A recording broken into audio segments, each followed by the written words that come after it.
बिहार की राजनीति में इन दिनों एनडीए में बहुत शांति का माहौल है। लगता है जैसे सीट शेयरिंग का मसला जो है वो सुलझा लिया गया है और शुरू से इस बात का अनुमान था कि 40 में 30 प्लस सीटों पर बीजेपी अकेले फाइट करेगी, बाकी सीटों में चिराग पासवान, उपेंद्र कुशवाहा और जीतन राम मांझी को सेट किया जाएगा।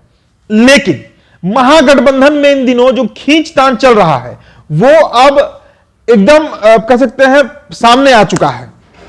मतलब जनता दल यूनाइटेड, राष्ट्रीय जनता दल और कांग्रेस पार्टी, इनके बीच सीट शेयरिंग को लेकर इतनी तगड़ी खींचतान चल रही है कि नीतीश कुमार अपने मांग पर अड़े हुए हैं, कांग्रेस नीतीश कुमार से बात नहीं कर रही है और दोनों के बीच में लालू प्रसाद यादव फंसे हुए हैं। पूरा पिक्चर आप समझिए। जनता दल यूनाइटेड के लगभग सभी नेताओं ने यह बात स्पष्ट कर दिया है, खुद नीतीश कुमार ने भी यह बात स्पष्ट कर दिया है कि कम से कम जो उनके सिटिंग एमपी हैं, मतलब 16 लोकसभा की सीटें ऐसी होंगी जिस पर जेडीयू कहीं से कोई सुनवाई नहीं करेगा, कॉम्प्रोमाइज नहीं करेगा, उस पर कान ही नहीं देना है। यह जेडीयू ने तय कर लिया है। अब आप कांग्रेस का मापदंड समझिए। कांग्रेस को पिछले लोकसभा चुनाव में 2019 में बिहार में 7% वोट मिला था। इकलौती सीट जीती थी किशनगंज की, बाकी 39 सीट जो है 40 में वो एनडीए के खाते में चली गई थी। इस बार कांग्रेस का कहना है, और कांग्रेस का नहीं, मतलब कांग्रेस से कोई प्रवक्ता का, कोई सचिव या महासचिव का नहीं, प्रदेश अध्यक्ष अखिलेश प्रसाद सिंह ये बात कह रहे हैं कि कम से कम 10 सीट से कम पर हम कॉम्प्रोमाइज नहीं करेंगे। मतलब कांग्रेस 10 सीटों पर अड़ी हुई है। अब इसमें किशनगंज तो चाहिए ही चाहिए, इसके अलावा कटिहार, सुपौल, पूर्णिया, समस्तीपुर, सासाराम, औरंगाबाद, मधुबनी, नवादा और बेतिया जैसे सीट जो है लोकसभा के, उस पर कांग्रेस अपने प्रत्याशी उतारना चाह रही है। तो आप समझिए कि अगर 16 सीट जेडीयू को जाता है, 10 सीट कांग्रेस को चला जाता है, तो 26 सीट 40 में ऐसे ही निकल गया लालू जी के हाथ से। अब इसके बाद वामदल है, इसमें कम्युनिस्ट पार्टी ऑफ इंडिया है, सीपीआई है, सीपीआईएम है, सीपीआईएमएल है। उनको अगर एक एक सीट भी दिया जाए तो आंकड़ा पहुंच जाता है 29 सीट के आसपास। अगर एक एक सीट दिया जाए तो 2 सीट दिया जाएगा तो आंकड़ा 32 पर चला जाएगा। तो क्या लालू प्रसाद यादव जो है वो महज 8 सीटों पर चुनाव लड़ेंगे बिहार में? क्या लालू प्रसाद यादव जो कि सबसे बड़ी पार्टी के नेता है, भाई आरजेडी के सबसे अधिक विधायक है, सबसे ज्यादा वोट शेयर बिहार में आरजेडी का ही है, तो आखिर आरजेडी इस पर कैसे फिट बैठ पाएगी? अब देखिए नीतीश कुमार का जो तर्क है, नीतीश कुमार कहते हैं कि लालू प्रसाद यादव के साथ हमारा गठबंधन है और इसी गठबंधन के साथ हमने 9 अगस्त 2022 को सरकार बनाया था।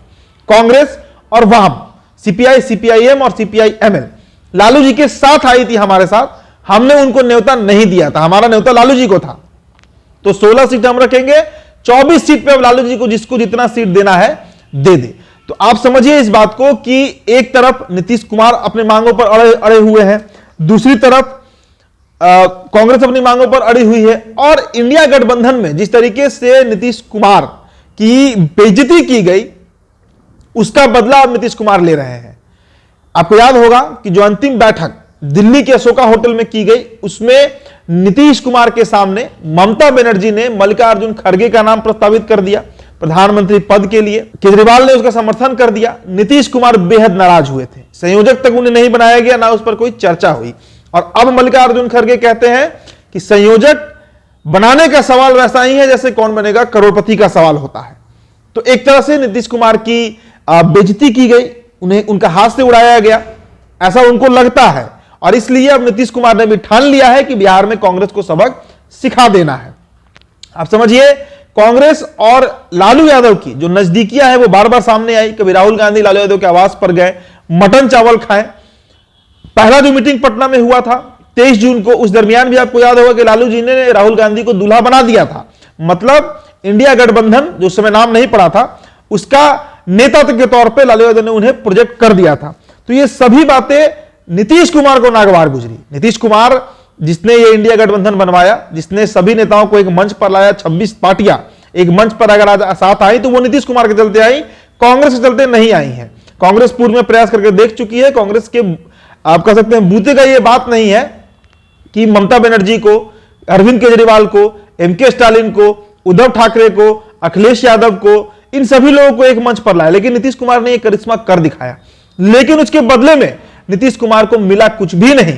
और इसका एक कारण यह भी हो सकता है कि नीतीश कुमार की जो एक क्रेडिबिलिटी का सवाल बार बार उठता है, वो एक बड़ा मसला हो सकता है, या जो भी कारण रहा हो, लेकिन नीतीश कुमार को यह अपना अपमान जैसा लगा। और अब उसी का परिणाम है कि नीतीश कुमार बिहार में अड़ चुके हैं कि 16 से कम सीटों पर हम कोई सुनवाई नहीं करेंगे।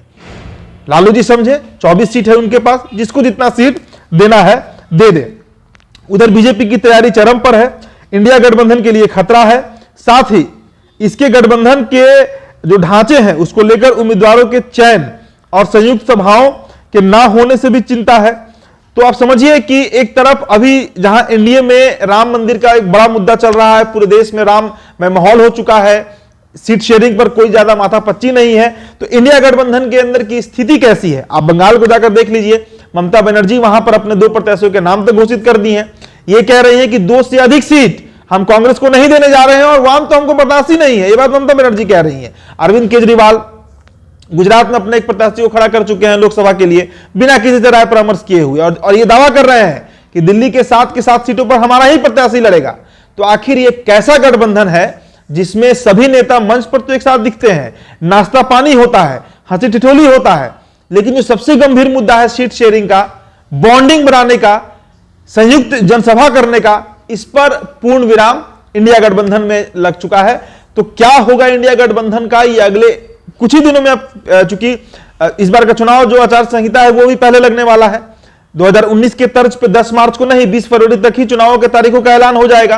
तो अब 1 महीना का समय है। इंडिया गठबंधन के तमाम नेताओं को इस पर विचार करना चाहिए कि आखिर करना क्या है, और अगर साथ नहीं बन रहा है तो जिस तरह पूर्व में चुनाव लड़े हैं फिर उसी तरीके से चुनावी प्रणाली में इनको जाना पड़ेगा। फिलहाल इस खबर में इतना ही। बहुत बहुत शुक्रिया।